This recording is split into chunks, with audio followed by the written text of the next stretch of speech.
Nakakagulat talaga. Buong Rome, napacheer kay Alexandra Ayala matapos niyang durugin si Wang Xinyu ng China sa straight sets victory sa Italian Open 2026. Pero mas matindi pa rito, hindi lang Pinoy fans ang sumusuporta kay Alex ngayon. Pati Italian crowd mismo, tila nahulog na rin sa kanyang fearless at world-class game sa red clay ng Foro Italico.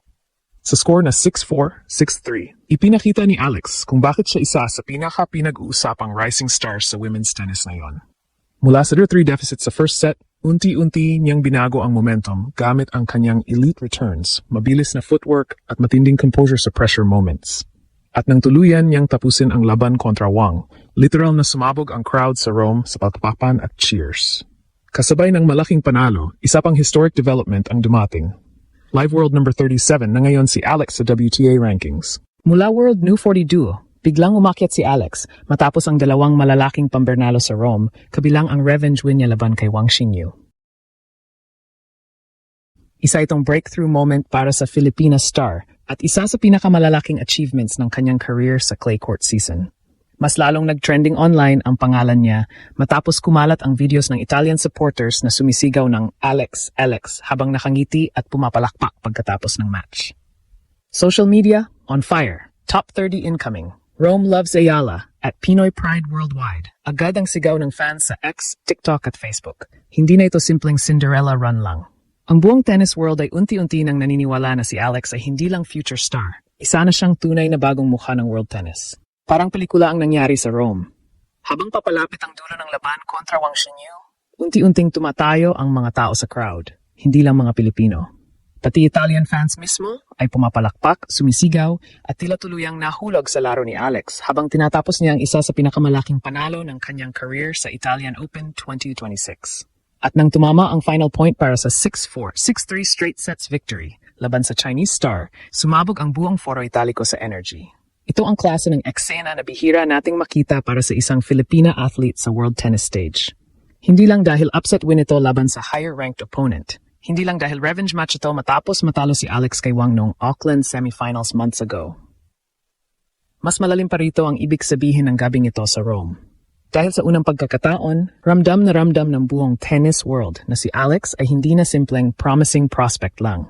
Isa na siyang tunay na international crowd favorite. At kasabay ng malaking panalo, dumating agad ang isa pang nakakagulat na balita. Live World number 37 na si Alex sa WTA rankings. Mula sa dating number 42, mabilis siyang umakyat matapos ang kanyang sunod-sunod na panalo sa Rome. 2 victories pa lang sa tournament, pero ramdam agad ang epekto sa rankings, confidence at perception ng buong tennis community tungkol sa kanya. Pero bago makarating sa moment na iyon, muntik na maging delikado ang simula ng laban. Sa opening games, tila kontrolado agad ni Wang Xinyu ang momentum. Gamit ang kanyang powerful serve at flat ground strokes, mabilis siyang naka 0-3 lead laban kay Alex. Marami tuloy ang nag-isip na baka maulit naman ang heartbreak na nangyari sa Auckland kung saan nakaligtas si Wang matapos ang brutal 3-set battle. Pero dito nagsimulang lumabas ang bagong version ni Alex. Imbes na mataranta, naging mas compose siya. Unti-unti niyang binasa ang teaming ni Wang. Ang dating mabilis na service games ng Chinese player ay nagsimulang humaba habang si Alex ay paulit-ulit na nagde-deliver ng deep returns at matalim na left-handed angles.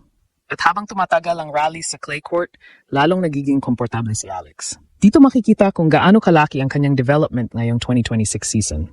Hindi na siya basta umaasa sa athleticism at hustle. Mas tactical na siya ngayon, mas mature, mas patient sa point construction. Habang si Wang ay pilit tinatapos agad ang rallies gamit ang power game, si Alex naman ay parang strategist na dahan-dahang kinokontrol ang bawat exchange hanggang mapuwersa ang kalaban na magkamali. At nang makuha niya ang first set matapos manggaling sa 0-3 deficit, doon tuluyang nagbago ang energy ng buong stadium. Mas lalong naging aggressive ang suporta ng crowd kay Alex. Kada winner niya, lumalakas ang palakpakan. Kada breakpoint, mas maraming sumisigaw ng "Come on, Alex!" At ayon pa sa mga viral videos online, may ilang Italian fans pa na nakasuot ng Philippine colors habang nag-cheer para sa kanya pagkatapos ng laban. Doon nagsimulang mag-trending ang linyang, buong Roma fans pala ni Alex. At honestly, hindi na nakakagulat kung bakit. Dahil bukod sa kanyang world-class game, dala rin ni Alex ang isang aura na gustong suportahan ng mga tao. Fearless, humble, composed, at lumalaban hanggang dulo. At habang tuloy-tuloy ang kanyang breakthrough run sa Italian Open, mas lalong naniniwala ang buong Pilipinas na baka ito na talaga ang simula ng mas malaking global rise ng Pinay tennis superstar na ito. Habang patuloy na umiinit ang pangalan ni Alex sa Rome, mas lalong napapansin ng international tennis world na hindi na ito simpleng lucky run lang. Sa bawat laban niya sa Italian Open 2026, mas lumalakas ang ebidensya na ang Filipina star ay handa ng makipagsabayan sa elite level ng women's tennis. At ang pinaka-nakakagulat, mukhang bagay na bagay kay Alex ang clay courts. Noong mga nakaraang taon, maraming analysts ang naniniwala na mas magiging epektibo si Alex sa hard courts dahil sa kanyang mabilis na movement at aggressive baseline game. Pero ngayong clay season, ibang version ng Alex ang nakikita ng mundo. Mas composed siya sa mahabang rallies, mas disciplined sa shot selection, at higit sa lahat, mas matatag mentally kapag nasa pressure moments. Laban kay Wang Xinyu, dun lalong lumabas ang maturity na ito. Hindi biro ang humabol mula 0-3 deficit sa opening set laban sa isang dangerous hitter tulad ni Wang. Karaniwan, kapag nakatikim na maagang momentum ang isang power player, mahirap na itong pigilan. Pero ginawa ni Alex ang eksaktong kabaliktaran. Imbes na makipagbarilan agad ng winners, pinili niyang pahabain ang rallies at piliting gumalaw ang Chinese star sa baseline. Doon nagsimulang bumagsak ang rhythm ni Wang. Habang humahaba ang exchanges, lalong nagiging komportable si Alex sa clay. Ang kanyang left-handed spin ay naging malaking problema para kay Wang, lalo na sa cross-court rallies. Ilang beses ding nakita ang Chinese player na napapa-error matapos may tulak sa awkward positions dahil sa angles ni Alex. At habang nangyayari iyon, lalong umiingay ang crowd sa Rome. Isa ito sa pinaka-interesting na development sa tournament. Dahil hindi lang mga Pilipino ang nagre-react kay Alex, pati Italian fans mismo ay tila na-excite sa kanyang fearless style of play. Sa mga viral clips online, makikita ang crowd na pumapalakpak sa kanyang winners at sumisigaw ng Alex pagkatapos ng crucial points. Para tuloy siyang naging adopted crowd favorite ng Rome. Malaking bagay ito sa confidence ng isang player. Kapag ramdam mong nasa likod mo ang audience, mas gumagaan ang laro mo sa court. At kitang-kita iyon kay Alex habang papalapit ang dulo ng laban. Habang si Wang ay tila nawawala ng composure, si Alex naman ay mas lalong lumalakas ang body language. Steady eye contact, controlled fist pumps, at calm reactions kahit sa pressure points. Kasabay nito, mas lalong umugong ang usapan tungkol sa kanyang live WTA ranking surge.